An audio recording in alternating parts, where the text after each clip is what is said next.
Alors Jean-Marc et Momo, donc vous êtes tous les deux à l'affiche d'un film qui sortira en fin d'année.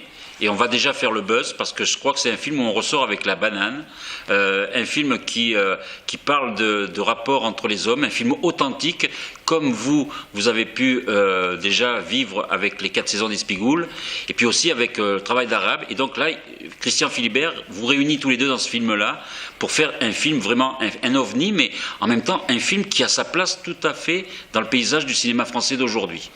Ouais, je pense tout à fait, parce que bon, c'est un film sur le rapport humain, un rapport entre les hommes, un rapport entre l'Occident et l'Afrique, les rapports au tourisme, un rapport à beaucoup de choses, l'exploitation. Il y a beaucoup de sujets qui sont abordés, même en filigrane, comme ça, derrière. Ça paraît un peu comme ça rigolo, mais il y a toujours un peu de profondeur dans les films à Christian.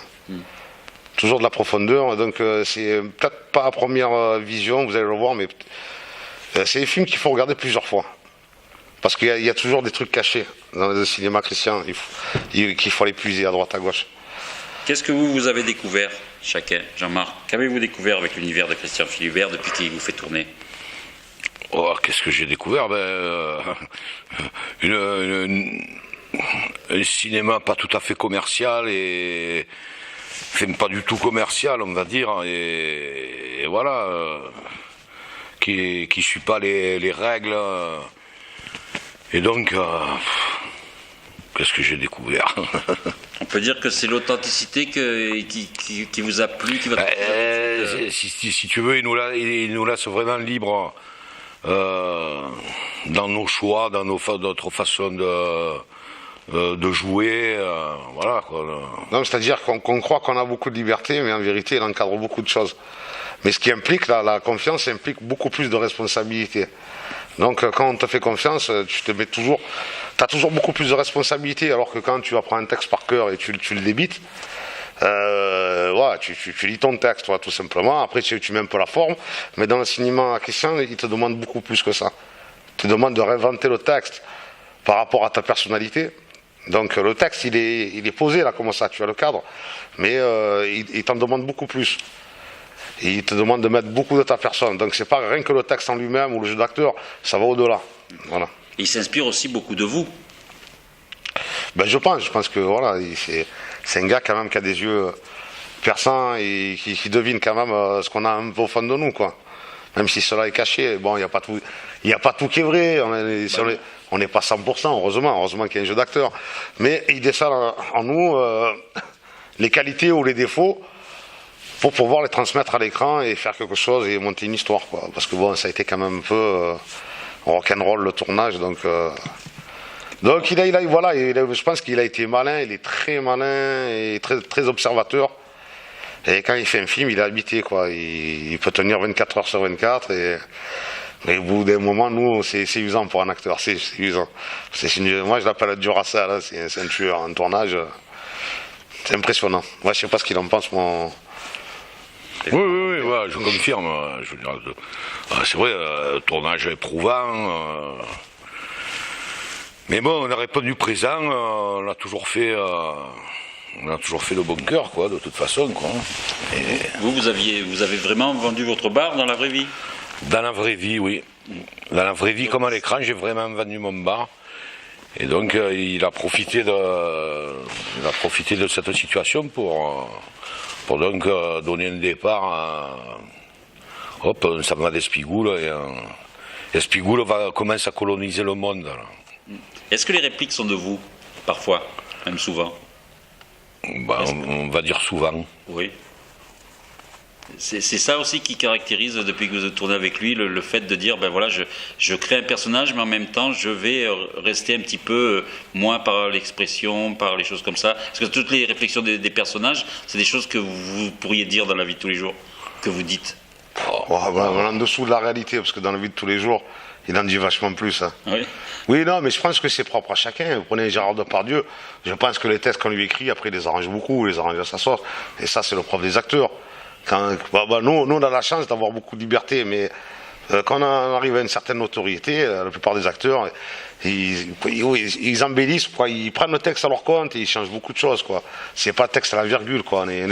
Parce qu'entre la théorie de l'écriture et après le visuel à la caméra, il y a toujours un décalage. Donc je pense que ces décalages, il faut le transformer, peut-être pas avec des mots, mais avec un comportement, avec une manière d'être. Parce qu'il y a toujours un décalage entre l'écriture et la réalisation. Et donc c'est ce décalage qu'il faut appréhender, parce que sinon, on dirait qu'on récite les choses, on dirait que le film c'est pas vrai, quoi.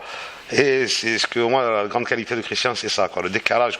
Il arrive toujours bien à s'adapter, à trouver le bon feeling, pour qu'on soit toujours juste et toujours vrai, quoi. On peut dire que ce film, c'est une aventure et la découverte d'un pays, parce qu'on voit l'Afrique comme on la voit pas souvent. Ah non, mais c'est pas l'Afrique Club Med, hein, c'est l'Afrique. C'est le Sénégal comme il est. Voilà, c'est aussi le Sénégal comme il est. On a été dans des bidonvilles, on a dormi avec eux, on a mangé avec eux. On n'a pas été traités, on a été traités comme tout le monde. Donc déjà, ça crée des liens déjà parmi la population, parce que la plupart des touristes français qui vont là-bas, ils se mélangent pas. Ils vont à Sali, ils vont dans des trucs cocotiers, ils voient que le bon.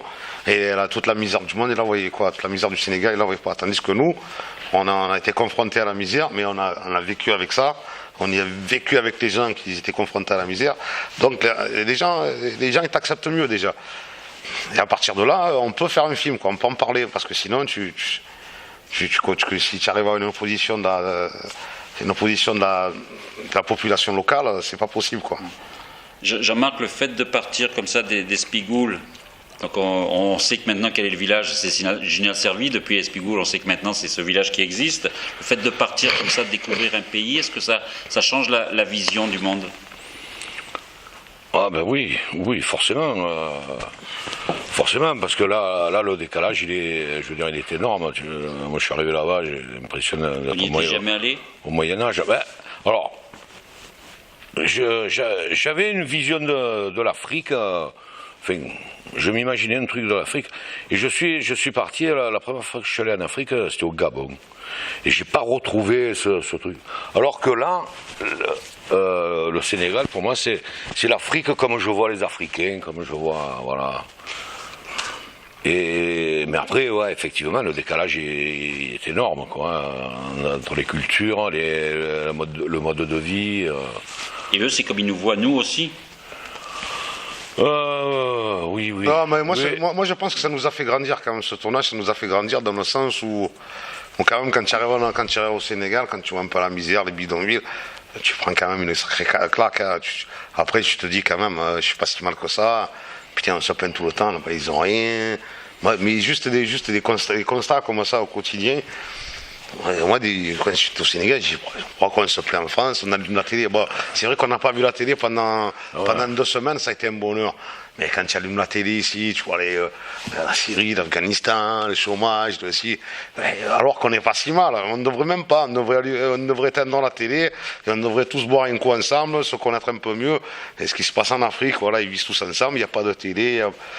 Des fois, on se crée des problèmes, on dirait oh, il n'y en a pas, alors que moi, ça m'a appris ça, quoi. Ça m'a appris qu'en vérité, on se plaint, mais on n'est pas si mal que ça, quoi. Après, c'est vrai que ça peut pas toujours être mieux, mais les rapports humains, on dirait qu'ils sont en train de nous échapper ici en France, alors qu'on est dans une région, normalement, les rapports humains dans le sud, ça se perd de plus en plus. Tout le monde est chez lui d'un côté, l'autre est chez... Et c'est pas bon art, quoi, c'est pas bien. On peut dire que travailler avec Christian Philibert, c'est faire un film solidaire? Non, je pense pas, non. Non, mais solidaire et de solidarité entre soi. Là, on voit la technique de production. Bon, non, mais à partir on a tapé dans la main à Christian, on a dit on est OK pour le projet, on ne peut être que solidaire, parce que si on n'est pas solidaire, on meurt tous, on tombe tous. Donc, à partir du moment où on accepte le projet, c'était partie intégrante du projet. Donc, on était comme les 5 doigts de la main, on était obligé, parce que sinon, on n'y arrivera pas. On n'y arrivera pas. Donc solidaire, oui, automatiquement, même au-delà, quoi. C'est jusqu'à la mort, c'était le tournage. Hein. Quelle est à chacun votre plus grande frayeur et votre plus grande joie sur ce tournage? Frayeur, j'en ai pas eu. Non, une frayeur, on a tourné. Il y a des animaux, il y a des choses comme ça. Non, même pas. Non, on était devant des rhinos, on n'a pas broché. Hein. Non, ils venaient me manger dans la main. Voilà, les rhinos, on les a domestiqués. Non, c'est pas ça. On a tourné une scène dans une discothèque et ça a failli mal finir, quoi. Ah, c'était un peu trop chaud? C'était chaud par rapport, je sais pas pourquoi, pourtant ils étaient avertis, ça allait bien se passer et on a C'était pourtant, c'est la première fois qu'au Sénégal ça nous est arrivé. Les gens de là-bas, il y a eu un truc, ils voulaient casser la caméra, on a dû partir. Et on a dû s'arrêter de tourner et tourner la scène ultérieurement après, quoi. Donc, ouais, c'est la seule un peu frayeur qu'on a eu juste pour le matériel, parce que si nous cassait la caméra, il n'y avait plus de film, quoi. Donc, on a eu peur pour ça, quoi. Les plus grandes joies alors? La plus grande joie, c'est d'être quotidienne, de me réveiller tous les matins, aux côtés, dans les bras de Jean-Marc tous les matins. Des rencontres qui n'ont pas fini de... Maintenant, je pense que vous allez rester en contact avec eux. Ouais, mais moi, Modou, par exemple, il y a des gens qu'on a rencontrés qui étaient super. Après, nous, on roule pas sur l'or, on voudrait bien se rendre au Sénégal, tout ça, mais on sait que peut-être la vie va faire qu'on ne pourra peut-être jamais y aller, quoi, y retourner. On ne sait pas. Moi, j'ai un métier, j'ai des enfants, et je ne sais pas si j'ai les moyens d'y retourner, et d'y passer une semaine, ou ne serait-ce que 2 semaines. Nous, on est des petits acteurs, et c'est très dur pour nous. Hein. On ne gagne pas d'argent, on fait ça par envie, et par challenge, quoi. C'est presque un challenge, pour sortir un peu du quotidien, du train-train, et essayer de faire autre chose, quoi. Voilà. Et si on peut, en plus, bon, apparemment, si on peut apporter du bonheur aux gens à travers ça, c'est bien. Après, c'est juste le plaisir d'être ensemble. Moi, j'ai pris un pied fou voilà, les moments de fou rire ensemble. Avec, jouer la comédie avec Jean-Marc. Avec les Africains, voilà. Parce qu'on s'est régalé. Les bons souvenirs que j'ai, voilà, c'est ça. Dehors, on a dormi dehors, on a vécu comme eux, quoi. Il y a pas de... Donc, c'est pourquoi c'était un tournage rock'n'roll, mais en même temps, c'était enrichissant, quoi. On s'est vraiment régalé, ouais. Alors, il faut dire que le film, c'est Africa Yoli. Donc, vous avez exporté l'aioli de notre région. Donc, ils ont aimé ça? Ils connaissaient pas? Ils sont restés sur le cul. Ah oui? Ah, ils sont restés... Non, mais l'aioli, c'est universel. Hein. À partir du moment où tu vis sur une côte, il y a un peu de poisson, une patate, une carotte, il y a un peu de partout, un peu d'ail. C'est universel. Hein. En vérité, tu te rends compte que l'aioli, c'est un plat universel. Et on peut conquérir les États-Unis. Le monde est à nous, à partir de ce soir. L'aioli. Vous n'avez pas un cri de ralliement, non? Aioli. Voilà, et ben voilà, on va le... Non, au Sénégal, c'était waouh! D'accord. Ça veut dire oui. En tout cas, nous, ce qu'on souhaite, c'est que le film fasse le buzz et que le public, en tout cas, je pense que le public, il faut lui présenter parce que c'est impossible qu'il soit déçu. C'est vrai. Bon, public chéri, si tu me regardes, tu as intérêt de venir parce que sinon, ça va mal se passer. Hein, parce que tu feras moins le Mario. Hein. Ah, tu as compris. Hein. Et l'ami. Merci beaucoup.